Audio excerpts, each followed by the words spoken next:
شیطان عورتوں کے ذریعے سے شکار کرتا ہے، یعنی کسی لڑکی کے چکر میں بعض نادان پڑ جاتے ہیں۔ حضرت آدم علیہ السلام کا ایک بیٹا قابیل یہ عشق مجازی میں پھنسا تھا، اور عشق مجازی کی بنا پر قابیل نے حابیل کا قتل کیا۔ اس کا واقعہ قرآن پاک میں موجود ہے۔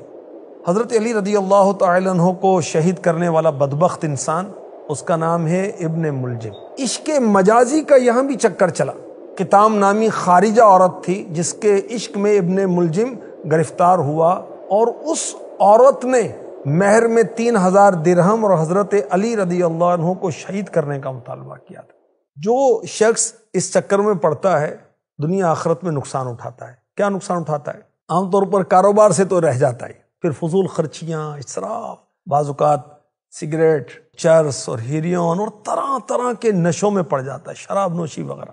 بعض اوقات اس لت میں پڑنے والے لوگ بدکاری کی نحوست میں گرفتار ہوتے ہیں، پھر خود بھی بدنام ہوتے ہیں، گھر والوں کو بدنام کرتے ہیں، خاندانی تعلقات ان کے خراب ہو جاتے ہیں، پھر ہر وقت غم ہے، ہر وقت فکر ہے، وسوسے آ رہے ہیں، نیند نہیں آ رہی، کھانا نہیں کھایا جا رہا، اور بدن پیلا پڑ جاتا ہے، جسم کمزور پڑتا ہے، تو اعضاء کے اندر بھی کپ کپی سی ساری ہونے لگتی۔ عقل جو ہے یہ بھی کمزور ہو جاتی اور بیماری چھا جاتی۔ بعض اوقات پھر ایسا شخص جو ان معاملات میں پڑتا ہے وہ پاگل سا لگتا ہے اور ہلاکت کے بس کنارے پہنچ جاتا ہے۔ اللہ کی پناہ۔ دینی نقصانات کیا ہیں عشق مجازی کے؟ بہت سارے گناہوں میں بندہ مبتلا ہو جاتا ہے اور ایمان کی بربادی کا سبب بھی بن جاتا ہے۔ اگر عبادت ایسا شخص کر بھی لے تو اس کو لذت نہیں آتی، دل سخت ہو جاتا ہے۔ اگر بدکاری کی آفت میں پڑا تو اللہ اور رسول کا نافرمان عذاب قبر و آخرت کا حقدار ٹھہرتا ہے۔ اسباب کیا ہوتے ہیں؟ گھر میں دینی تربیت نہیں ہے، گناہ بھرے چینل چل رہے ہیں، اور محرم و نامحرم کا فرق نہیں بتایا جاتا۔ بچوں کو بلوغت سے قبل ہی بتانا چاہیے کہ پردہ کیا ہے۔ بچیوں کو یہ بتانا چاہیے کہ کن کن مردوں سے ان کا پردہ ہے۔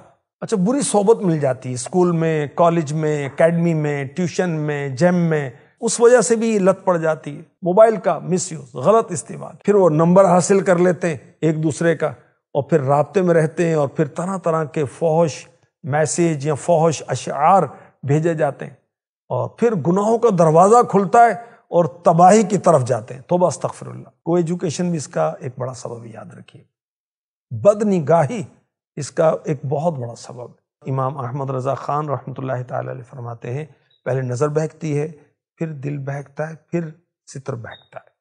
اور ہمارے رب نے اپنے پاکیزہ کلام قرآن کریم میں مردوں کو اور عورتوں کو نگاہیں نیچی رکھنے کا حکم دیا ہے۔ مسلمان مردوں کو حکم دو کہ اپنی نگاہیں کچھ نیچی رکھیں، اور مسلمان عورتوں کو حکم دو کہ وہ اپنی نگاہیں کچھ نیچی رکھیں۔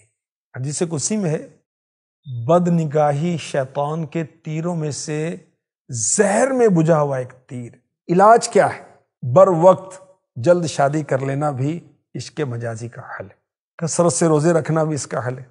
نامحرم سے میل جول نہ کریں، اور یاد رکھیے قرآن پڑھنے سے، سمجھنے سے عشق الہی پیدا ہوتا ہے، اور نعتیں سننے سے، پڑھنے سے عشق مصطفیٰ پیدا ہوتا ہے۔ اچھا، جب آپ کو نجات حاصل ہو جائے تو پھر آپ اچھا ماحول اختیار کریں، اور پھر جس کے چکر میں آپ برباد ہوئے تھے اس کو دیکھنے سے بچیں، اس کی تصویر نہ دیکھیں، اس کا کوئی تحفہ اپنے پاس نہ رکھیں، اگر فون آتا ہے تو نہ سنیں، اگر میسیج آتا ہے تو نہ سنیں، ٹیکسٹ میسیج بھی نہ پڑھیں، بلاک کر دیں۔ انشاءاللہ آپ کی جان چھوٹ جائے گی۔